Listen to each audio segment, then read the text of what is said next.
से दूर हो जाला, चुटकी भर से दूर हो जाला, घरवा तोरे सुनता, चुटकी भर से दूर हो जाला,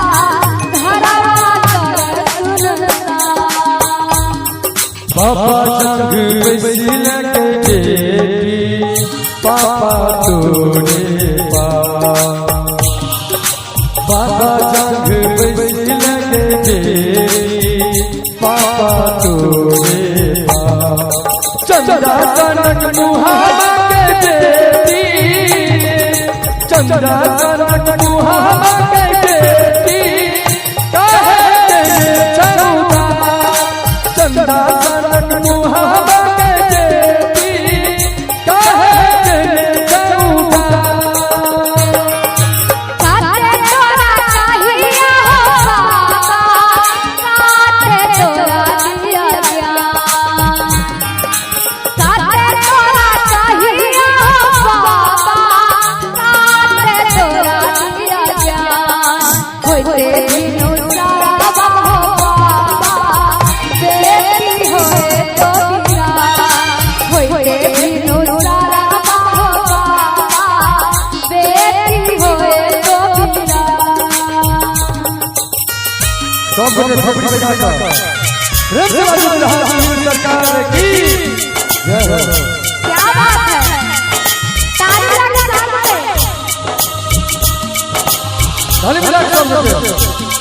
बहुत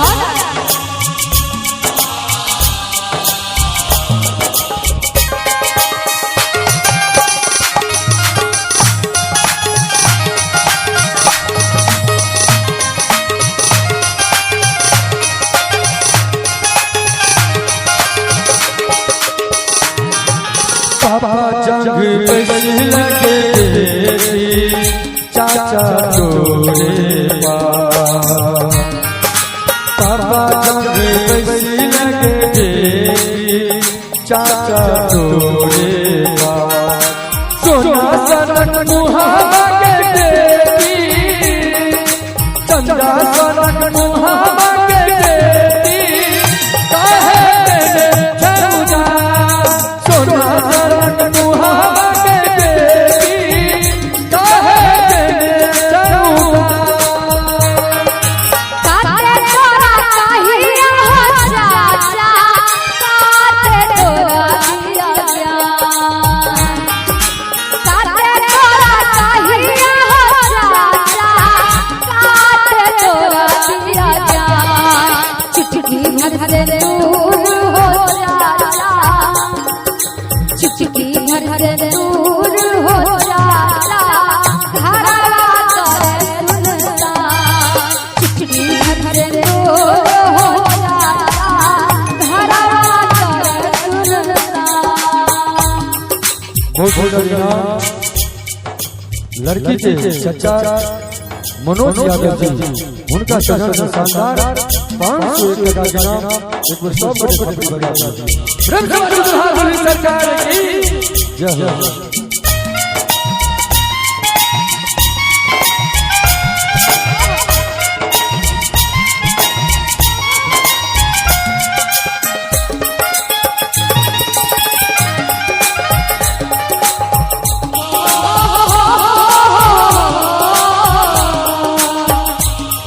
और चाचा जब है चाचा जंग बैसिल के बेटी मामा तोरे चाचा जंग बैसिल के बेटी मामा तोरे चंदा सनक मुहावा के बेटी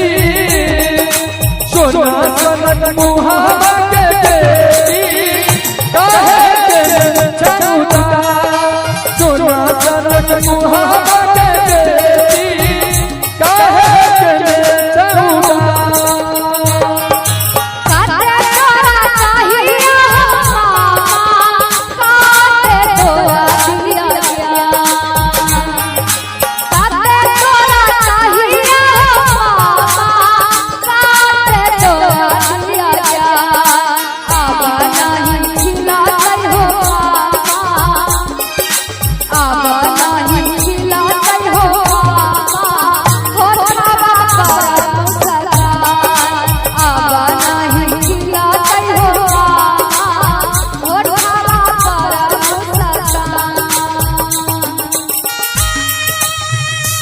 जय हो।